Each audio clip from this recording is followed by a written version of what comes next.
నమస్తే, మీరు చూస్తున్న సుమన్ టీవీ. నేను మీ కీర్తి.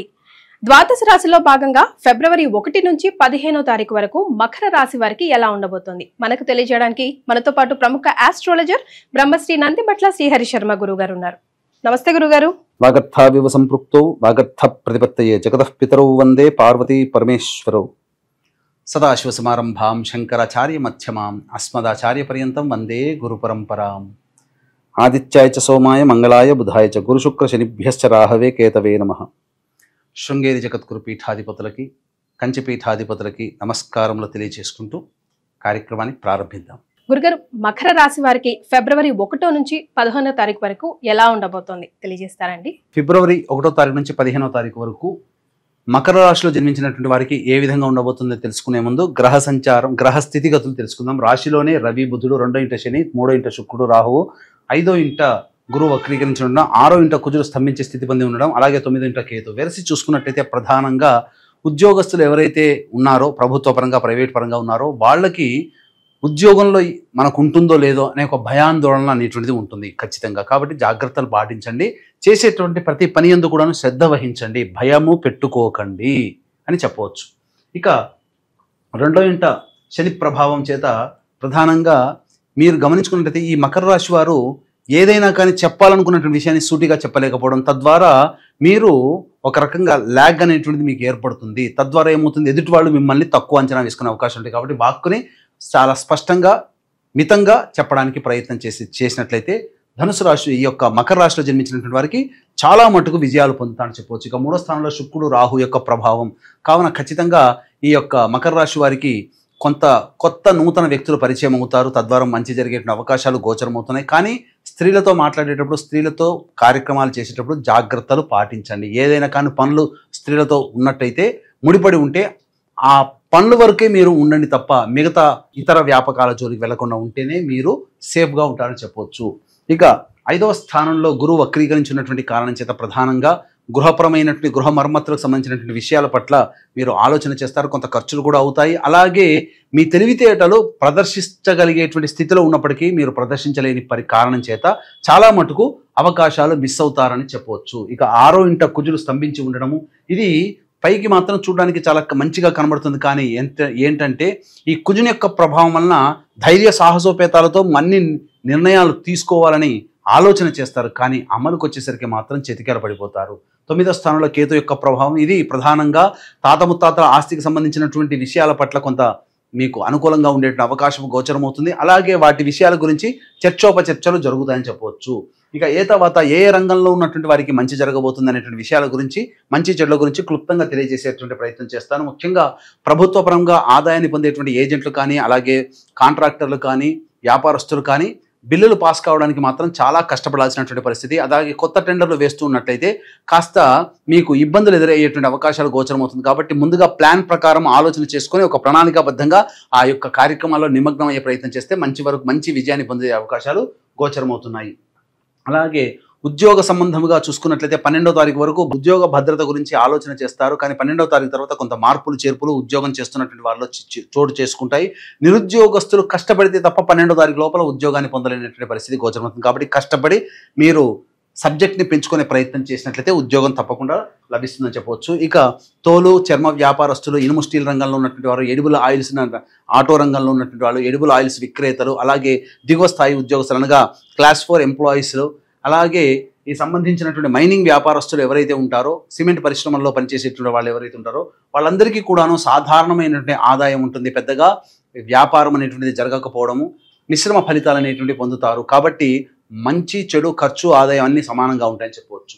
ఇక ప్రధానంగా చూసుకున్నట్లయితే ఈ సంబంధించినటువంటి రెడీమేడ్ గార్మెంట్స్, బొటిక్స్ ఇట్లాంటి నడిపేటువంటి ఎవరైతే ఉంటారో వాళ్ళ బొటిక్స్, బ్యూటీ పార్లర్లు, అలాగే చర్మ ఆరోగ్య సంబంధమైనటువంటి విషయాల పట్ల ఎవరైతే ఉంటారో వాళ్ళందరికీ కూడాను సాధారణం కంటే మంచి ఆదాయం లభించేటువంటి అవకాశాలు గోచరమవుతున్నాయి. ఇక FMCG products, restaurants, hotels, general stores నడుపుకునేటువంటి వాళ్ళు, తీర్థయాత్రలు, అలాగే ఈ పూజా స్టోర్స్ నడుపుకునేటువంటి వాళ్ళు, ఎడ్యుకేషనల్ ఇన్స్టిట్యూషన్స్, ఆర్నమెంట్స్, జ్యువెలరీ రంగంలో ఉన్నటువంటి వాళ్ళకి సాధారణం కంటే మంచి శుభ ఫలితాలు పొందుతారు. గృహ కొనుగోలు, గృహ మార్పులకి సమయం గోచరమవుతుందని చెప్పవచ్చు. అలాగే న్యాయవాద సంబంధించినటువంటి వ్యాపారంలో ఉన్నటువంటి వాళ్ళు, వృత్తుల్లో ఉన్నటువంటి వాళ్ళు ప్రధానంగా మీరు మీకు అన్నీ కూడాను జరిగిపోతున్నట్టుగా కనిపిస్తుంటాయి, అన్నీ కూడాను మీకు అనుకూలంగా ఉన్నట్టు కనిపిస్తుంది. కానీ వాస్తవానికి వచ్చేసరికి మీకు కొంత ప్రతిబంధకాలు ఏర్పడే అవకాశము, ప్రతికూలతలు కూడా ఏర్పడే అవకాశం ఉంది. కాబట్టి జాగ్రత్తలు పాటించండి, సంయమనం పాటిస్తూ తెలివితో ముందడుగు వేయండి.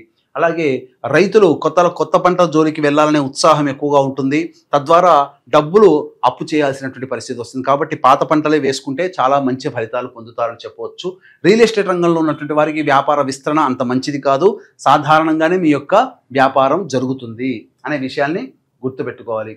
ఇక నిరుద్యోగస్తులకి 12వ తారీఖు తర్వాత ప్రయత్నిస్తే ఉద్యోగం లభించే అవకాశం గోచరమవుతుంది. వివాహం కావాల్సినటువంటి అబ్బాయిలకి అమ్మాయిలకి మాత్రం ఖచ్చితంగా వివాహం జరిగేటువంటి అవకాశాలు గోచరమవుతున్నాయి. 6, 7, 8 తారీఖుల్లో మీకు వివాహం అయ్యేటువంటి అవకాశాలు వివాహ సంబంధాలు కుదిరేటువంటి అవకాశాలు గోచరమవుతున్నాయి. ఇక విద్యార్థులు బాగా శ్రమ కోరిస్తే తప్ప కోరుకున్నటువంటి విద్యాలయాల్లో ప్రవేశం లభించదు. కాబట్టి ఇక 1వ తారీఖు నుంచి 15వ తారీఖు వరకు మంచి చెడు ఆదాయం ఖర్చు ఏ విధంగా ఉండబోతుందో తెలుసుకునే ముందు వీక్షించేటువంటి ప్రేక్షకులకి గమనిక.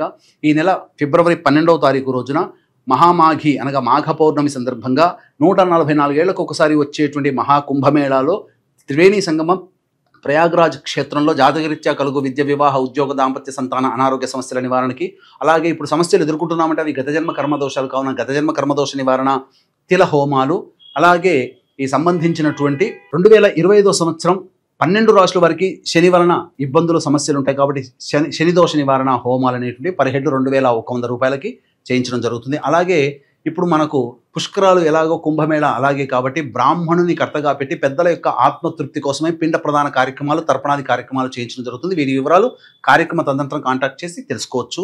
అలాగే ప్రస్తుతం కుంభమేళాలో పరిస్థితులు అనుకూలంగా ఉంటే ప్రయాగలోనే చేయించడం జరుగుతుంది.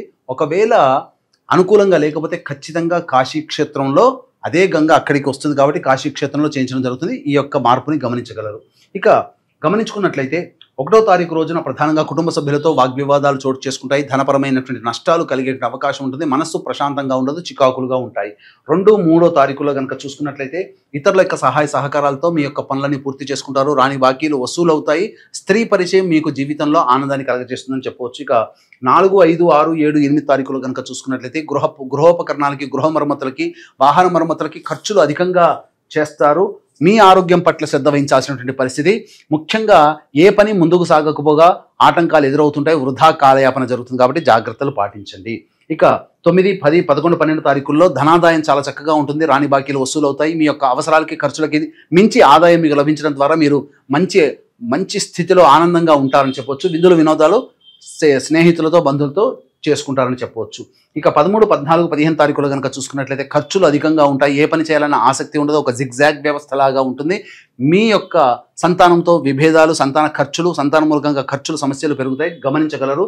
ఏ తర్వాత చెప్పొచ్చేది ఏంటంటే ఈ యొక్క మకర రాశి వారికి పరిస్థితులు అనుకూలంగా లేని కారణం చేత తగ్గి ఉండడమే చాలా మేలనేటువంటి విషయాన్ని గమనించుకోవాలి. ముఖ్యంగా 4, 5, 13, 14 తారీఖుల్లో ఎక్కువగా ఖర్చులు గోచరమవుతున్నాయి. కాబట్టి ఖర్చుల శాతాన్ని తగ్గించుకోవడం, లేకపోతే ఆ ఖర్చులు ఆ రోజుల్లో పెట్టేటువంటి ఖర్చుల్ని ప్లానింగ్ ప్రకారం పెట్టుకున్నటువంటి ఖర్చుల్ని వాయిదా వేసుకోవడము చాలా మేలనేటువంటి విషయాన్ని గమనించుకోవాలి. మరి మకర రాశి వారు ఎలాంటి పరిహారాలు పాటిస్తే మెరుగైన ఫలితాలు వస్తాయంటారు గురుగారు? 1వ తారీఖు నుంచి 15వ తారీఖు వరకు ఈ యొక్క మకర రాశిలో జన్మించినటువంటి వారు ప్రధానంగా ప్రతిరోజు నవగ్రహాల చుట్టూ శివాయ నమః అంటూ 27 ప్రదక్షిణలు చేసి శివుణ్ణి దర్శనం చేసుకుంటే చాలా సమస్యలు పరిష్కారం అవుతాయి. ఇప్పుడు చెప్పినటువంటి సమస్యల కంటే ఇంకా విభిన్నంగా మీరు ఎదుర్కొంటున్నారు అని అంటే మీ యొక్క జన్మజాతకంలో నడుస్తున్నటువంటి గ్రహ దశాంతర్దశల ప్రభావాలు. కావున దగ్గరలోని మంచి ఉపాసనాపరులైనటువంటి జ్యోతిషుని సంప్రదించి వారి సలహాలు, సూచనలు కనుక పాటించినట్లయితే మరింత మెరుగైనటువంటి జీవితాన్ని పొందుతారని తెలియజేయవచ్చు. చాలా సంతోషం అండి, ధన్యవాదాలు. సర్వం శ్రీ ఉమామహేశ్వర పరబ్రహ్మార్పణమస్తు.